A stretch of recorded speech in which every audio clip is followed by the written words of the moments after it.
Hello, everyone. This is the Parks Academy, where we discuss and celebrate all things theme parks related. We focus mainly on Disney parks and resorts in both Anaheim and Orlando. My name is Paige. My name is Steven. And today we will be wrapping up our World Showcase series. This is it. This is like the end of it, you know? The end of an era. It's weird that we went backwards, but it's fine. What do you mean backwards? Like, we should have started in Mexico. I know what you mean. I'm just kind of doing it here. I mean, the thing is that why did we do it? You wanted to start in England. If I have to think all the way back, you wanted to start in the UK and really make sure we hit that off strong. Yes. And also we thought, if we want people to listen, we should save the best for last. Right? Yes, exactly. I mean, I disagree, but whatever. Mexico's the best pavilion. Yeah. Okay. So here's the thing. We are ending this series with our friends, Caleb and Caitlin, from the Market House podcast. They do their own Disney podcast. It is incredible. We love it. I listen to it every week to make sure, to keep up and see what they're up to. We're really happy to have them on. First time guests. Guys, thank you so much for joining us. Yeah, thank you so much for having us. We are so excited. So pumped to talk Mexico with you guys. And we have to agree, it is the best way to start the World Showcase. So it's kind of a good one. I knew I liked you guys. I'm a Canada person. Not because I like Canada. I just don't like starting in Mexico. Although I did make myself a homemade margarita for the occasion. So hopefully as the episode progresses, I'll become more interesting. Check in at minute 30 to see where Steven's at. Yes, definitely. Yeah, it's going to be wild. All right. So we have been kicking off each of our episodes by asking our guests a few questions about their experiences with World Showcase. So I wanted to ask you guys, do you remember your first trip to World Showcase? I do. So I actually lived in Orlando for a very short time when I was like 4 years old. So I don't remember it that much. So we did, I think, Magic Kingdom a couple times as a little one, but we never made it to Epcot. I didn't make it to Epcot until I had just graduated high school. So I was too cool for school. I was going into college, like really confident and cocky. So I was too cool to go on a vacation with my family, but they dragged me along anyways. And so, yes, my first time at Epcot, I was, I don't know, what would that be? 17, 18 years old. Yeah. And yeah, it was fun. But again, same thing. We went in August, which was mistake number one. Oof. And mistake number two was, again, when you're with family, it's August in Orlando. I mean, like tempers were short. Yeah. So by about 11 a.m., it was like, I don't want to be here. I don't want to be around you. But again, at the end of the day, it was a blast, but it was not the greatest. Things improved once we got married and I could make the decisions on when we vacationed. Perfect. And so Caitlin probably, her first experience was much. Yeah. Yeah. So I went as early as I think I was maybe 8 months old, my first trip. So I don't remember at all. But the first memory I have is actually going with Caleb. And it was not too long ago. And it was actually, when I think about Epcot, I think I'm going to the Mexico Pavilion because that was literally the first place we went when we went to Epcot. And I remember it was freezing the day that we went. It was probably it felt like it was 12 degrees, even though it wasn't actually. Definitely not in Orlando. You can tell she's a California girl. It was probably in like the 70s or 60s or something. Exactly. Yeah. And I offered to buy her, newlyweds, offered to buy her a sweatshirt. She's like, I don't want to get anything. And I regret it to this day because it was the best sweatshirt ever. But yeah, it was one of those things where like the World Showcase truly blew my mind because I'd never experienced anything like Epcot. I've just been born and raised going to Disneyland my whole entire life. So just seeing that and just the scale of it was just crazy. So that was pretty much mine. Yeah, that's awesome. So speaking of World Showcase and the Mexico Pavilion, do either of you have any specific memories from the Mexico Pavilion? My clearest would be probably grabbing, what's the counter service restaurant name? I always forget it. I think it's La Cantina or something. La Cantina is one of them. Mm-hmm. Yep. Yes. Okay, so we grabbed tacos there. And I remember not expecting much. Again, growing up in, like, my mom's side of the family is all Hispanic. So growing up, going to grandma's house for some good tacos and stuff, I'm like, these are going to be lame theme park tacos. They're surprisingly good. Like, I was pleasantly surprised. So I was loving life, having some good tacos in the Mexico Pavilion. And then to top it all off, the mariachi band showed up and started serenading us out there. It was so fun. It was really, really neat. Yeah, I agree. That was going to be mine. But as a second one, I would say the first time we went into the ride pavilion, or what is it called? the Aztec the looking pyramid. thing. Yes. Uh-huh. It's so cool in there. Like, I remember that blew my mind. 'Cause I remember, like, Caleb, like, it's kind of like a Blue Bayou feel. There's a restaurant and there's like a Yep. water ride that you go on, which the ride we can get into later on. But that also blew my mind in like a different way. Yeah. But it was one of those things where I just loved like the look of it. I loved how dark it was. And we still to this day haven't eaten at that restaurant, but we'll have to try that next time we go back. The restaurant is but- awesome. I've heard mixed. Is it? Okay, so I've Really? heard Yes. mixed things. Is it worth going? I mean, okay, so I'm a little bit of a Mexican food snob as well. Okay. Before we started recording, I told you guys I grew up in California too. So I grew up going to like really, really good restaurants in Napa. Like by good Yeah. restaurants, I mean like a grocery store where you like go to the very back corner and some old lady was making food. That's the Yeah. best. Yeah, exactly. So Yeah. I'm the food is not like the number one thing in the world, but I think that the ambiance is really nice. And then Paige, this story's one of my favorites, but Paige ordered the margarita sampler and they ran out of small margarita glasses. So they brought us a sampler of full-size margaritas. Oh my And God. That's amazing. So one of the reasons why I'm anti-starting in Mexico is because we each had like 2.5 margaritas each within the course of like 45 minutes. Mm. And then we got into the Disney World heat and had to like brave the rest of the day. Yep. So Oh no. that was super cool and really fun and something we certainly could not do now as parents because we have to be Sounds like a responsible. blast. Yeah. But yeah, the place is cool. And the other thing too is we vacationed to on our honeymoon. Where did we go? Riviera Maya. Riviera Maya. I was going to say Cancun, but I knew that wasn't right. We went to Riviera Maya for our honeymoon back in 2016. The shops and stuff that we went to on our resort property and kind of out of the area were so much like the little shop inside of the Mexico Pavilion, inside of the pyramid. And so that to me just feels kind of special because it reminds me of how we used to like, haggle and stuff on our honeymoon. And that one time I picked up a bracelet and it broke in my hand. I got yelled at. Oh no. Stuff like that. So Did you buy it? no, I showed the guy how it was all rusted out, and then I bailed. Terrible tourist, but yeah, it's really cool. I like it there. But anyway, the restaurant is good. It's not. I don't remember the food. I remember the experience. And for Yeah. Disney, it's like that's kind of what I look for. Mm. Is more of the experience of it all, and it was really a fun experience. I would say That's cool. the ambiance and the drinks make it worth it. And the food is just okay. But it's Okay. worth going for the whole experience. Agreed. And our waiter was really cool too. Yes. If I don't remember what he talked to us about, but I remember it was interesting. Mhm. And he was Yep. story, but he was cool. It's captivating. Is it Blue Bayou pricing? Do we expect, is it like a $40 to $50 plate experience or a little less because of kind of the Mexican food aspect? My recollection is that it was still kind of expensive, but there Okay. were more options, so you weren't limited to a smaller menu. And also, it's a much bigger restaurant as well. So I think they're able to Nice. keep the prices down slightly because they're able to Okay. get more tables filled.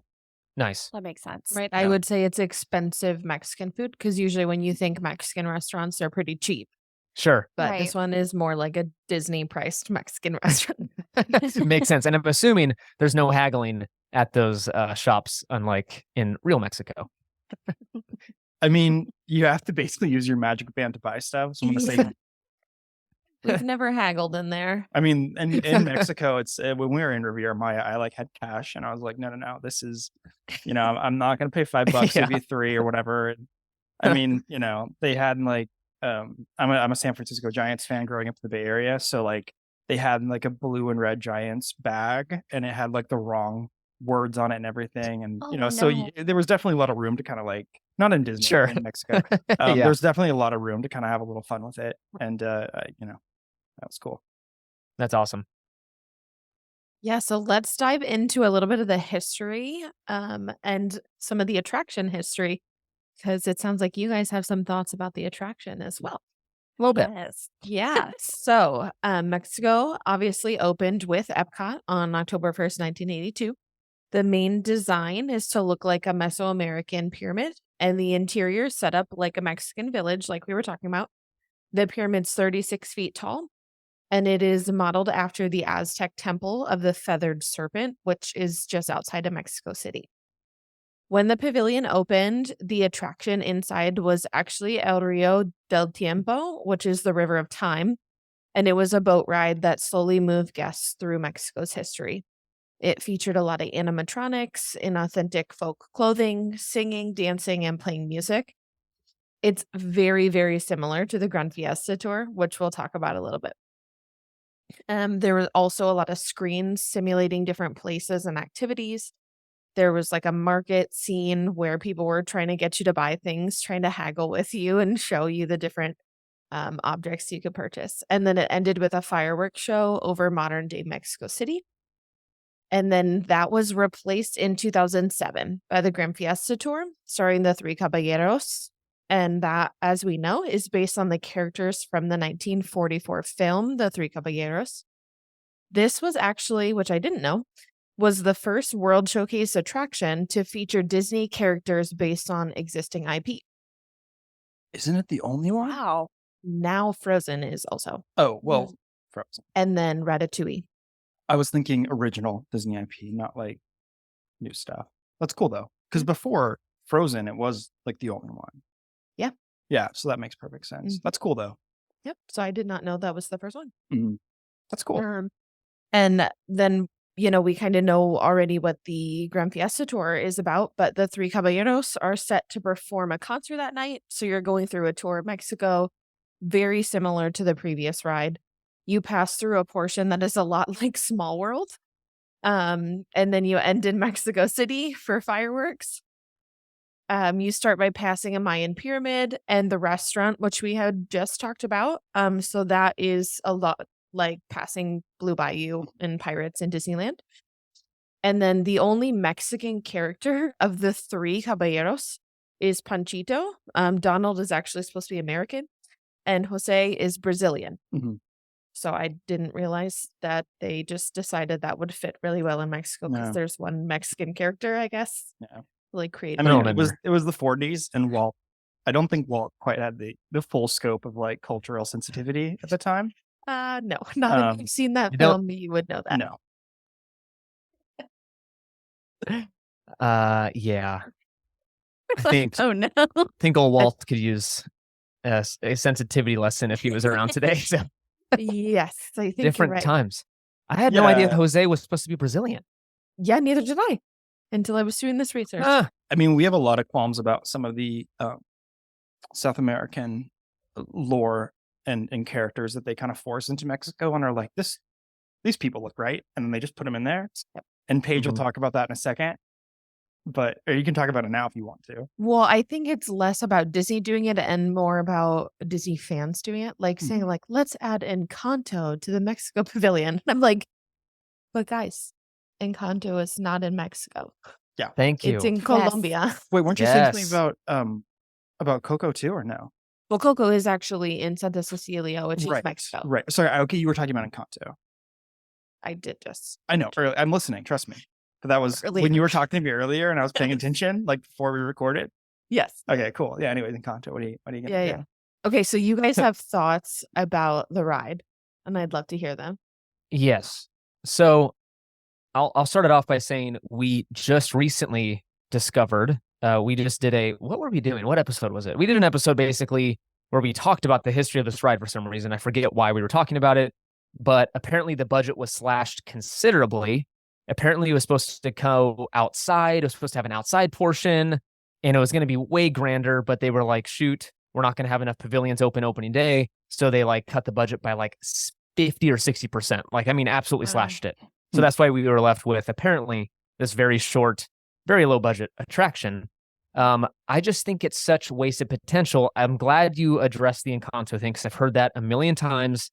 And yes, if people understand that just because they speak Spanish doesn't mean it is in Mexico. So Coco, I think, would be perfect. Yes. Is it more IP? Of course. And like, do we have enough of it? I would argue yes. But I just think it would, I don't know. I think people love that movie. It's got so much love that it deserves an attraction. I would say do it. They have added a little bit of Coco in there where like there's these video screens in the lobby where you can sort of make yourself a skeleton. Yes. Which is great. And we did that one time. And so there's a little bit in there. I think there's some displays and stuff in the lobby. So that's really appropriate and nice. I mean, I think that the Grand Fiesta Tour is kind of a disaster.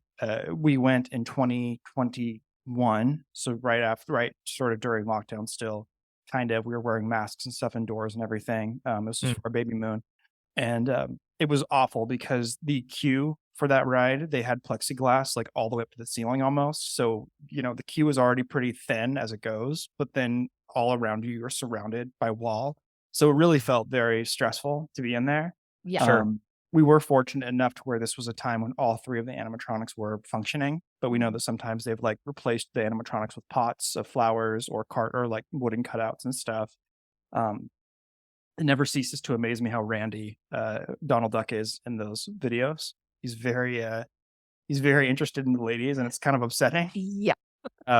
Very like grabby and handsy in them, and I don't prefer it, but whatever. A duck's got to do what a duck's got to do, I guess.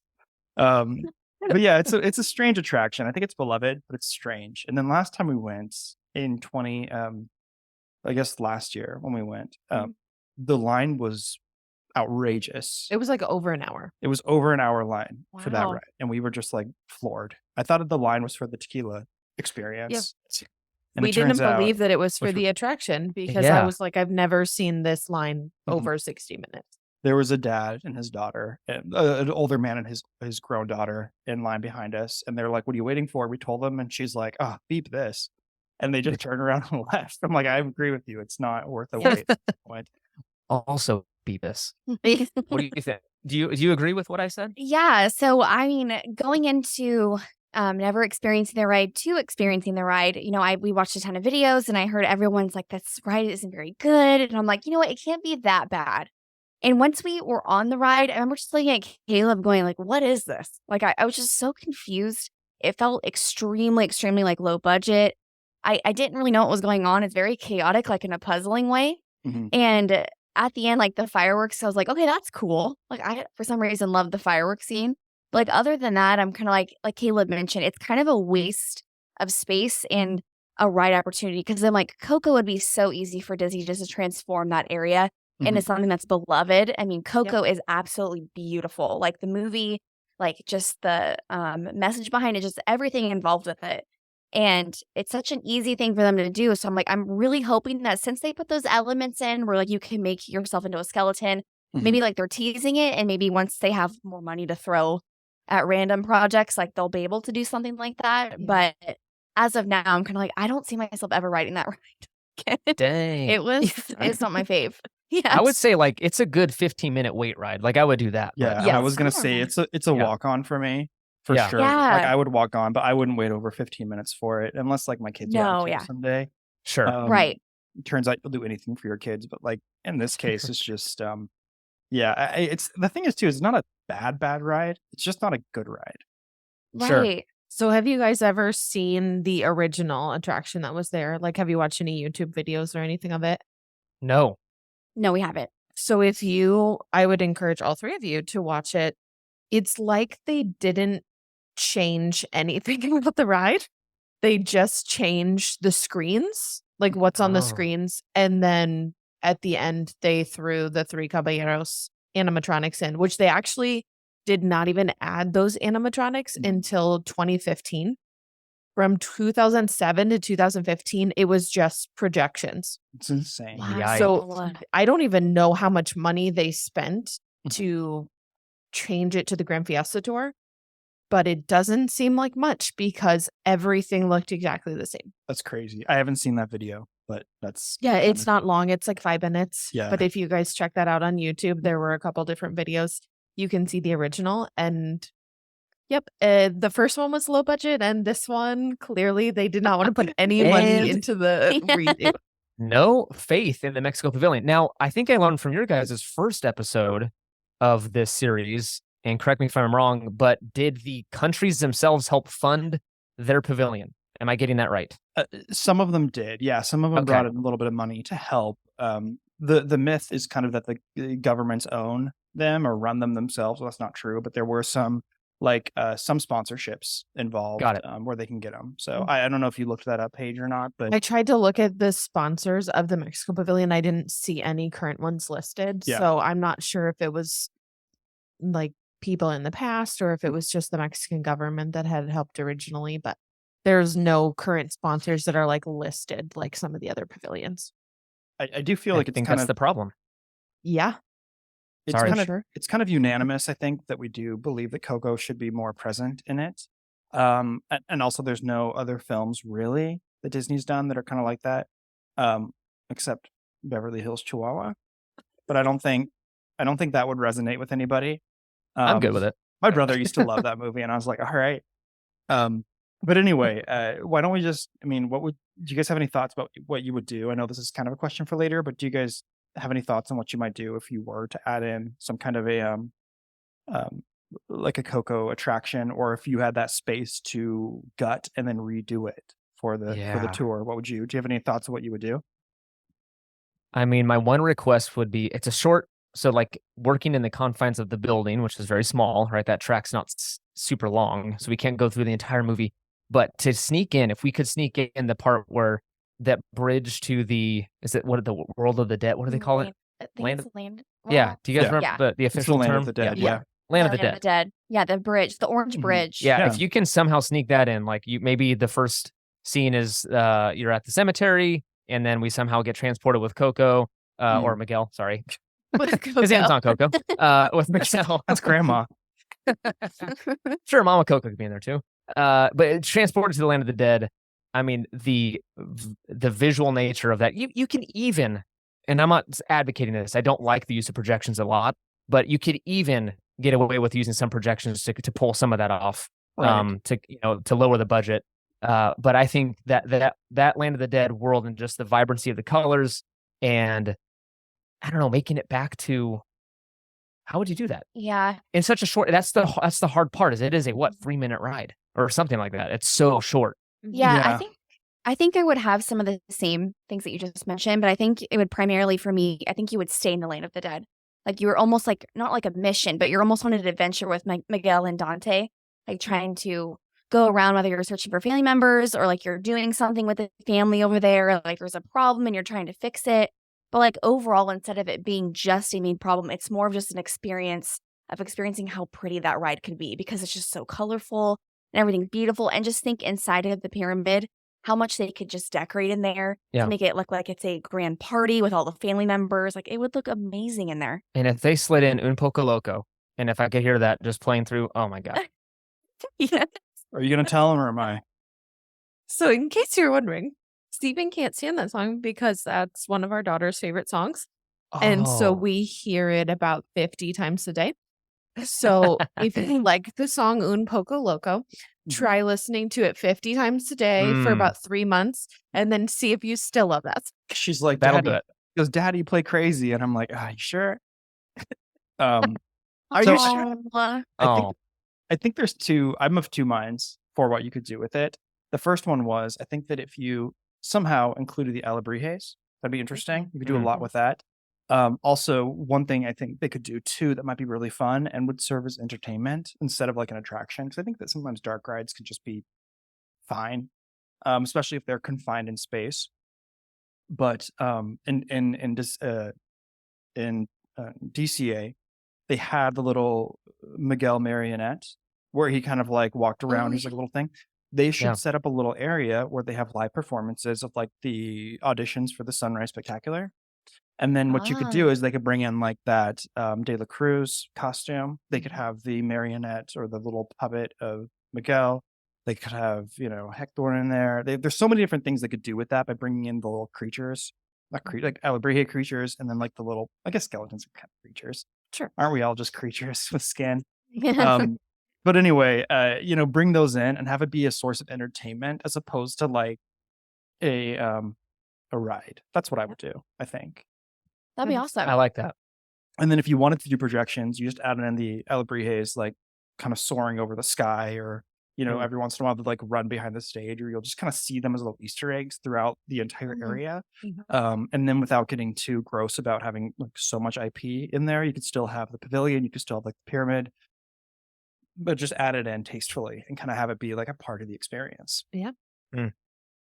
I think playing off of Caitlin's idea, I like maybe a new story that is a continuation or sort of a side story of Miguel and Dante's adventures, or even him meeting back up with Hector or something in the Land of the Dead, and it's like completely different. And maybe they play one song that we know from the movie towards the finale or something. But I think it'd be fun to give sort of a new story to those characters that we love from the film. And then you don't have to try to fit the entire movie into that short ride. Right. It'd be easier to make a little side story. Like I you like could that. take And we've seen the movie, so it's not like we're Right, missing out on exactly. anything. Exactly. Yeah. we could like take a tour of their shoe factory. Yeah. That'd be something, right? That'd be Just like very exciting. make shoes. That'd be rough. I want to be a cobbler when I grow up, Dad. Yeah, Maybe more exactly. cobblers would be born out of that ride. Exactly. Right. Right. And it would like be a good source of labor for Disney. Perfect. You know, I'm always I trying to love think it. ahead, you know? Yes, always. I have 2 more little facts about the attraction, and then I want to talk a little bit about the shopping and the restaurants. So the flume system on the ride actually was produced by a company called Aerodynamics. I know them. How punny. They did Small World and Pirates. We've talked about them before. on Yes, the we show. have. Yeah. And Eric Goldberg, he is most famous for animating the genie in Aladdin. Mhm. He actually did all the animation for the Grand Fiesta Tour. So all those screens that you get to Okay. see. The animation's good. Yeah, on it's those. pretty good at Like, for animation, sure. actually. Yeah. Mhm. Yep. So those are Wow. my only other facts about the ride. That's cool. Yeah. I mean, I don't think we need to like stay on the ride too much, but I mean, it is what it is. Like people like it. It's a fan favorite. Like I don't know. Should it be? Who am I to say? I like the Coco ideas that we all had. Yeah. I think we should be Imagineers and people should listen to our ideas. Genius. I mean, my imagination is to use things that people already came up with and just put them on a stage, but that's fair. Hey, I'll take Imagineers do residuals. that too. Yeah, exactly. Yep. Well, cool. Yeah, let's talk about shopping a little. Yeah, so the Plaza de los Amigos is that marketplace inside the pyramid.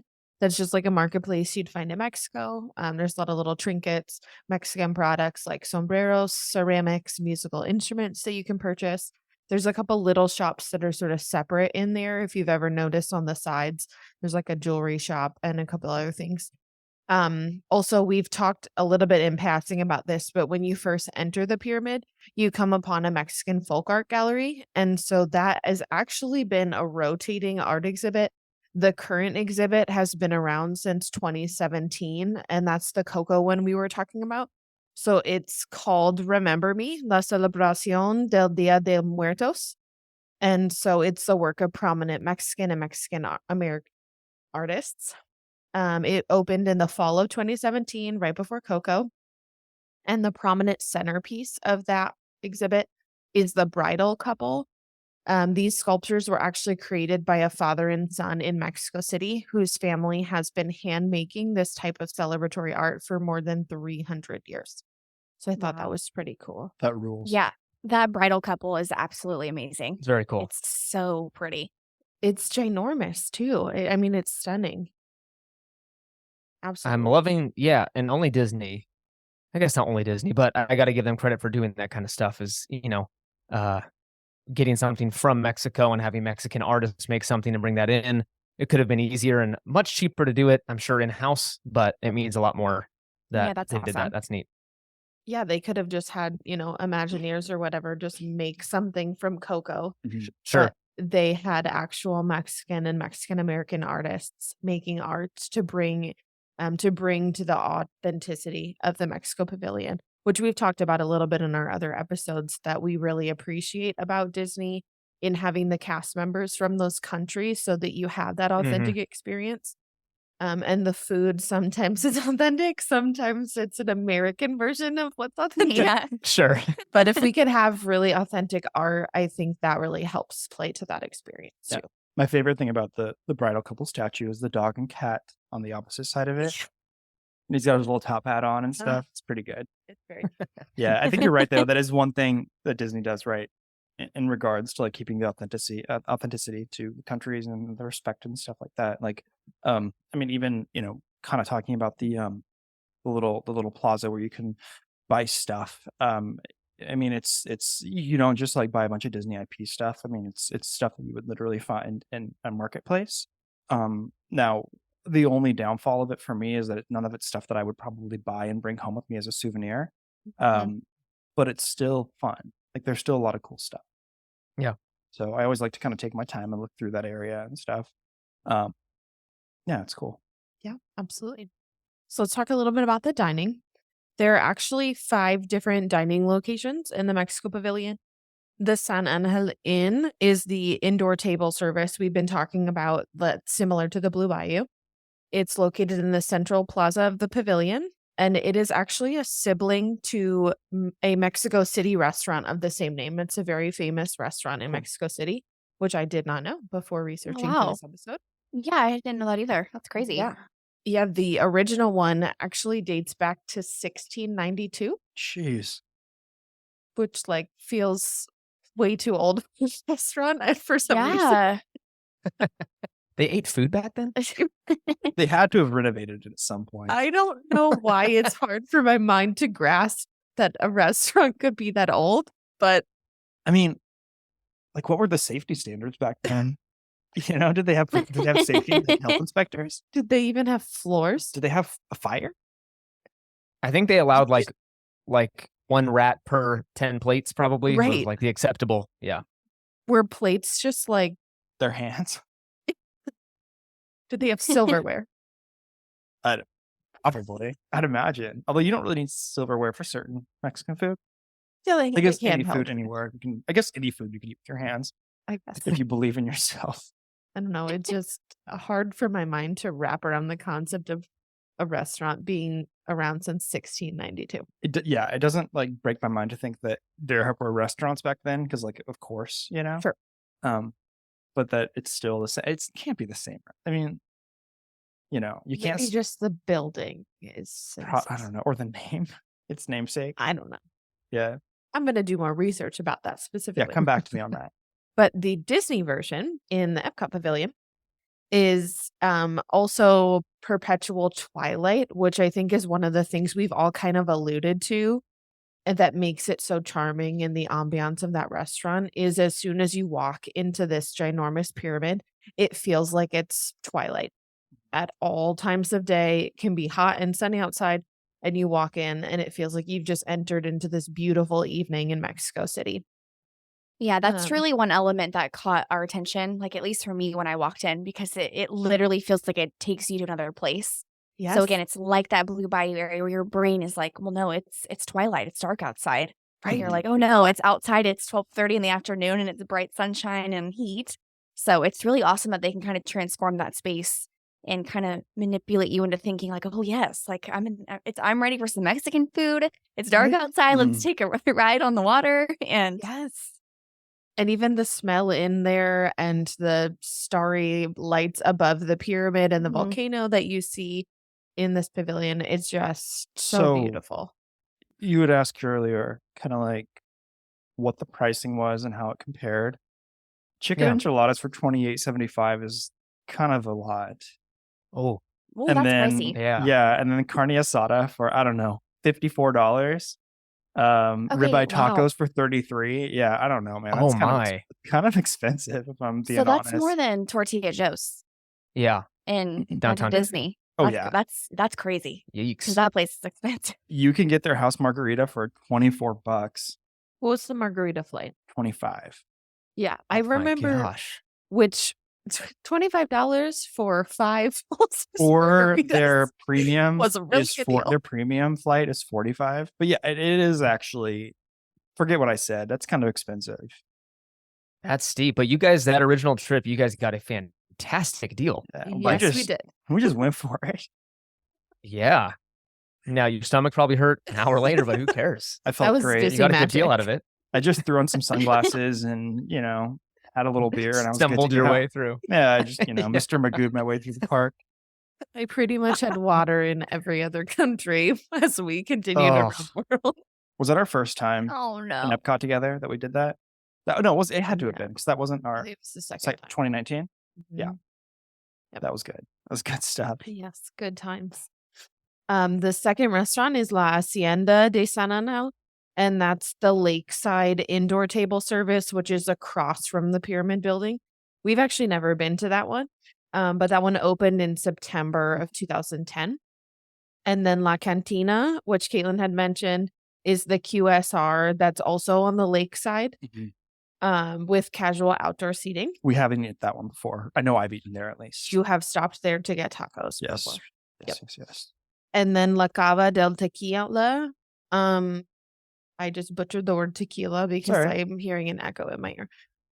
It is a tequila bar with a vast collection of tequilas, specialty margaritas, and light Mexican appetizers.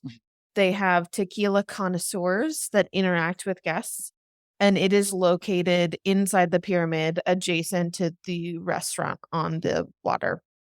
We've never done this one. We've not. Although I'd like to. We have never done it. I would love to, but I would also love to do the La Cava experience for $180 a person. And you get a certified tequila ambassador as your host. And they teach you about the history of the tequilas, and you sample a ton of them. How many do you for $180? You said I could buy like it's like a history lesson. Like a lot of good bottles of tequila for that money and be wildly hungover. I don't know how many. Let's see. Do you get college credits at the end of it? Yeah, pretty much. For 180? I mean, Disney's kind of ruined me because now all I do whenever I think of something that's expensive, I'm like, oh yeah, they had a $5,000 drink on their cruise. So I guess 180 is not that bad. Yeah. And I think they did that on purpose to like condition us to think that anything under $5,000 isn't that bad. They definitely $300. What a deal. Yeah, I know. Exactly. Let's see. Are you looking at the college credit thing or? I was trying to see how much tequila you get for that. I mean, the thing is, like, you can't. It's a dance between having enough to get your money's worth and not so much that you ruin your trip. Hence, always end there, you know. Or you could do that, like the Epcot challenge, where you do that and then go on Cosmic Rewind afterward. See how that goes. Ooh, I think if I went on with just water, Cosmic Rewind would still mess me up. Yeah. Have you guys ridden that before? No, not yet. Not we yet. haven't been on that or Tron yet. Yeah, we've not been on Tron, but Cosmic Rewind is pretty much everything that everyone says it is. It's really good. So for someone that is prone to motion sickness, will it absolutely mess me up? Can I get through it, or is it? Give me some context. Like, what do you mean by like what rides give you motion sickness? Like, of course, it's without saying Mad Hatter, like the teacups, of course. But a normal ride that would normally maybe not get people sick would be. What gets me kind of sick? I would say like the Incredicoaster, Star Tours, like that type of thing. Yeah, so it's really smooth, but there's a lot of movement and a lot going on. I would say go for it, but just buyer beware. Don't do the 180 college course Margaritaville thing. Yeah, exactly. I keep saying they need a Margaritaville in Disney. Little Jimmy Buffett out there, that'd be awesome. They do at Universal, right? I hate to bring up the competitor, but no. Don't we talk about Universal. Okay, yeah. Don't they have one in there, like a downtown Disney-ish place? Yeah, you and I went to it in Hollywood when we were in Hollywood together. You and I went there. It was my very first time to see Mr. Buffett, and I freaking loved it. Really? I started buying Hawaiian shirts. I was like, oh man, I love it. Yeah. I love it. It's good.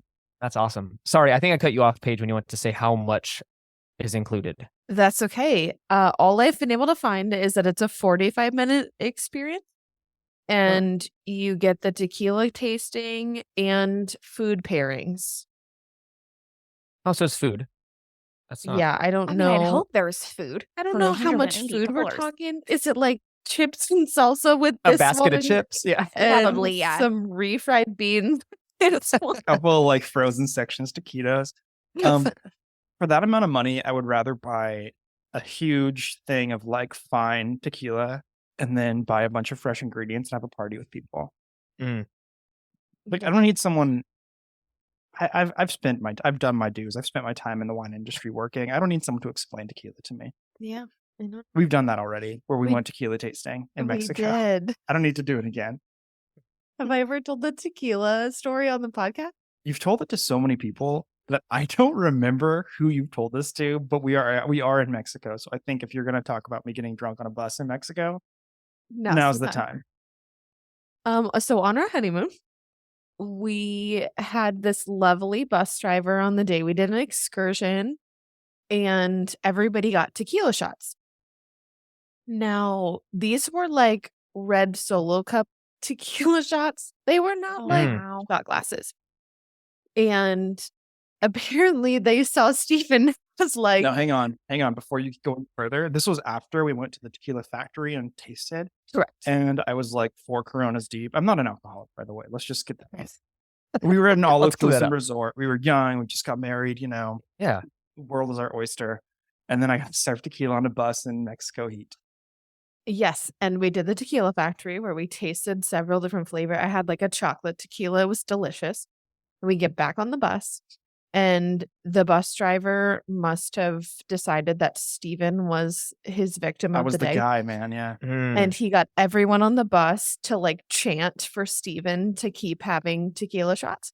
Oh no. And Stephen These were like big old shots. made the funniest face I've ever seen because he was just gone from the tequila. At one point, they took away the salt lick and the lime from me, and we're like, let's just go for it. Yep. They just handed you a little red Solo Cup of tequila. hmm And I have a hilarious photo, which we call the tequila face. And that will not go in show notes. That will not. Oh, that needs to be shared with the world. Very It's not few that people have great. seen that. I mean, it's not bad. Like, listen, I'm at the point in my life where I've said this a couple of times now. I'm a husband and a father. I have no one else to impress. It's fine.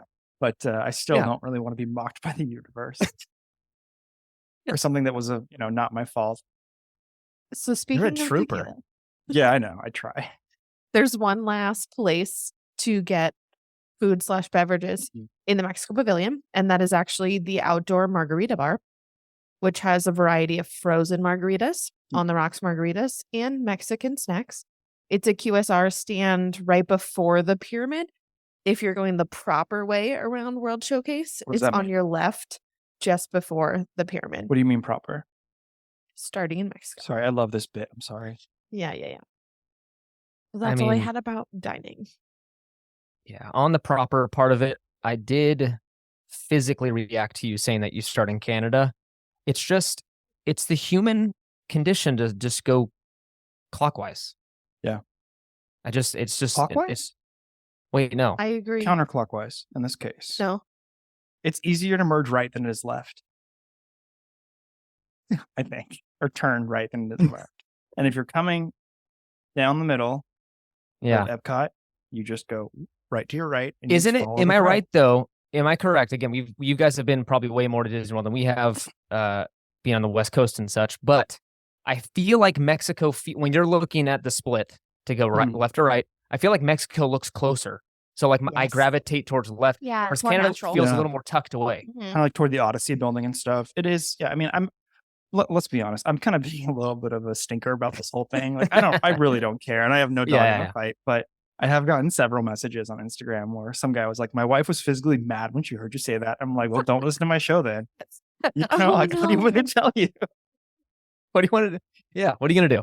I Yeah, did exactly. also mention to Steven in one of our previous episodes that if you look on a map of Epcot, the numbers go in such a way that they expect you to go through Mexico first. And But maybe he's so- beaten. I'm going to play devil's advocate. Maybe Steven has figured something out and we're like going against the grain and that actually benefits you. Like Yeah. against crowd flow, maybe like less weight. I don't know. Mhm. For Maybe. science. You do whatever you guys do whatever you want. I science. don't. I really could care less. I just think, I don't even care. I just think like whatever, just follow your heart. And my heart usually goes to Canada for some reason. God knows why. My heart follows me with the tacos. So wherever the Yeah. tacos Yeah. are, that's where we are. That's So- how I am like 90% of the time. But I Yeah. just think if you end there, like, okay, here's the logic too. Who wants to end in Canada? Yeah. You want to end it there? You want to end your fun experience with moose? Sure. Like, no. I hope you guys aren't Canadian. No, For our no. Canadian listeners, like, sorry. But I don't want to end in We love you Canada. guys. Like, I'm gonna go what? Spend an afternoon with Martin Short in a rotunda? I don't think so. Oh, I love Not Marty. Short. We love Marty Short. Yeah, he's fine. He's very good. He's a national treasure, except in Santa Claus 3. But Oh, yes. Thank you. I'm Thank you. disappointed you with his Jack Frost hair. But Yeah, I just don't want to end there. I don't get it. want it. We watched the Caitlin and I were like, let's make it a thing. Let's go watch that what's it? Not Circle Vision, but their show, the Canada Far and Wide. Thank you. Canada Far and Wide. That. It was very confusing. I was expecting much more, and we just walked out going, okay, that was a thing. Yeah, it's okay. I never know where to look, and that frustrates me. It's a nice break for some AC. Yeah. True. Yeah. We already did our Canada episode. I don't need to keep giving him and my big grief. Yeah. So one of the things that we ran into a couple of times is that there has been talk about how some of the pavilions are a little bit stereotypical of countries, and they're a little bit misrepresentative of the whole experience.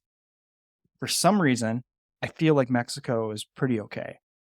I don't know if you guys feel the same, if you spent any time there, like in Mexico or not, or what, but I feel like it's not so bad. I have a fun fact. I hope that I'm not defend your terrible. theory. Yeah.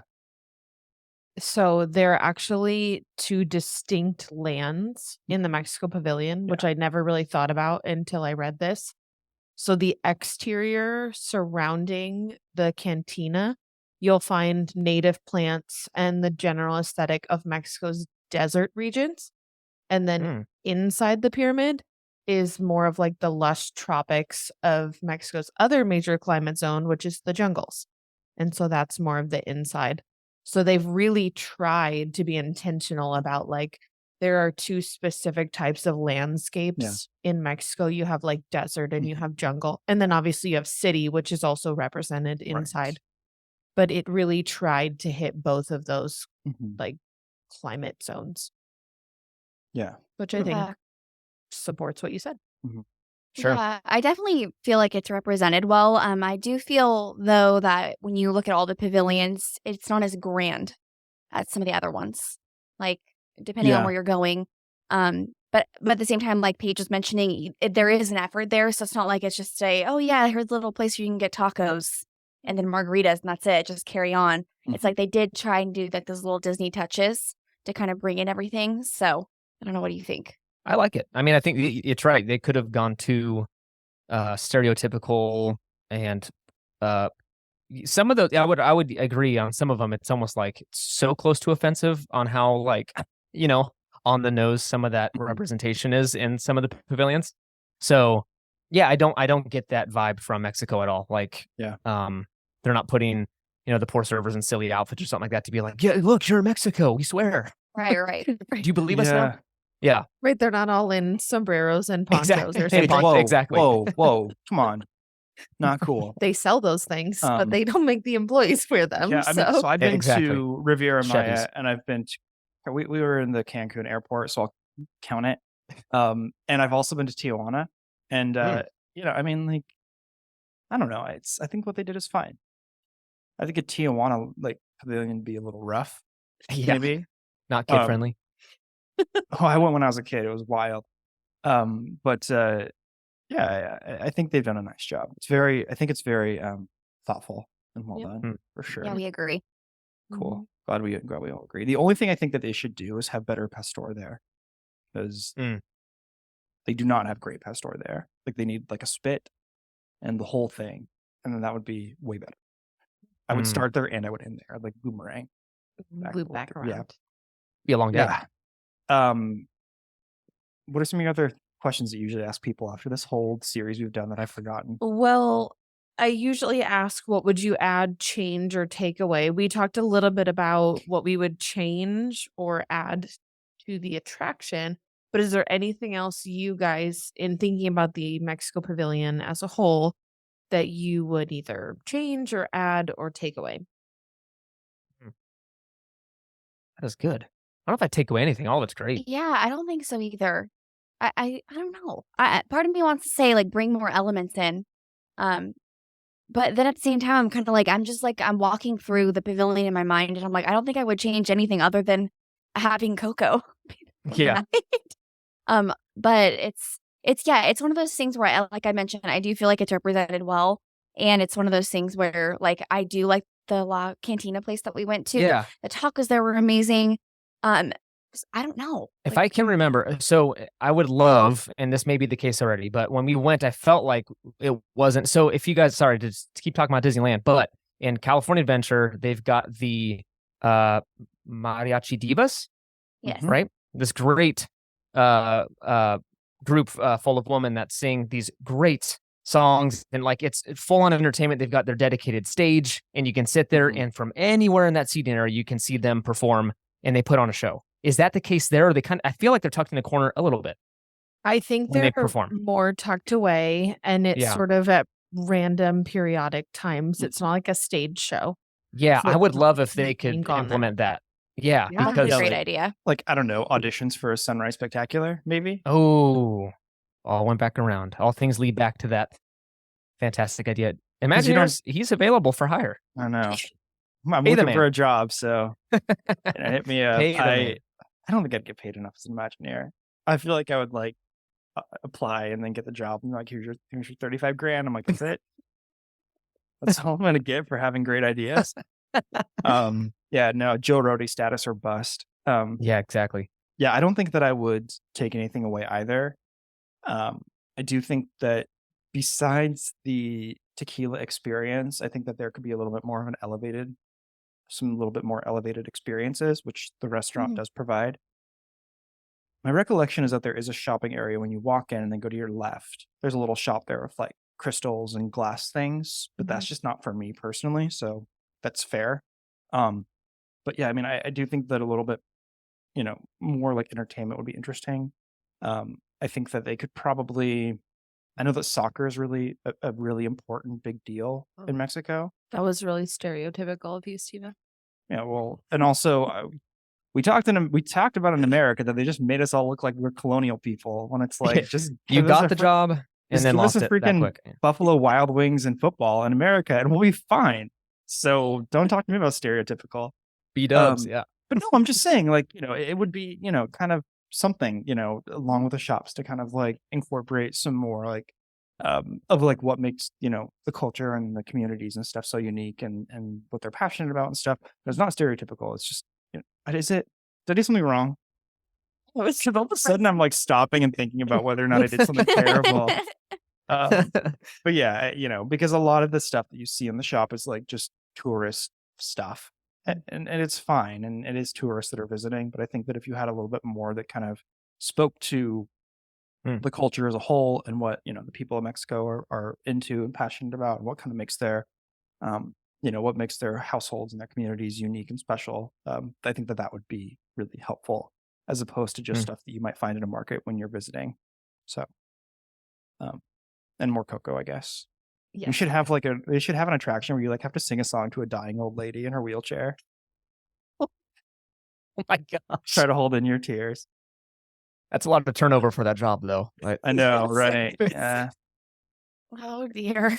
that's rough. All right. Well, we are going to sort of close things out by asking you guys one final question. If you've listened to the rest of the episodes, hopefully you're sort of prepared. Assuming you have Disney Plus, what are both of your avatars on there? Oh, This is easy for me. So Caleb actually picked mine. It's Belle currently. Okay. And then I was gonna say yours. I don't know why. I can't speak for myself, apparently. Mine's Grogu currently. It was Kermit. Changed it to Grogu. All things green. I love it. All right. Well, before we shove off, why don't you guys, now's your chance, obviously. We'd love for you guys to promote, what you do and anything coming up or anything that you'd like to share with our audience, because we're excited to, introduce your show to people who may have not heard you before.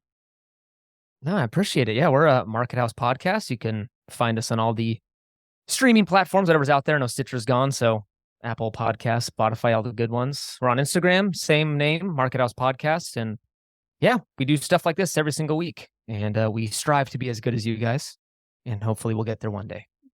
Oh my gosh, that's all of us are phonies. We're just sitting at our kitchen table, tired, and recording Disney shows. So that's really cool. You know what? It makes us feel better though. Between like talking about Disneyland, Disney World, whether it's Disney Cruise or just fantasizing about being at the park.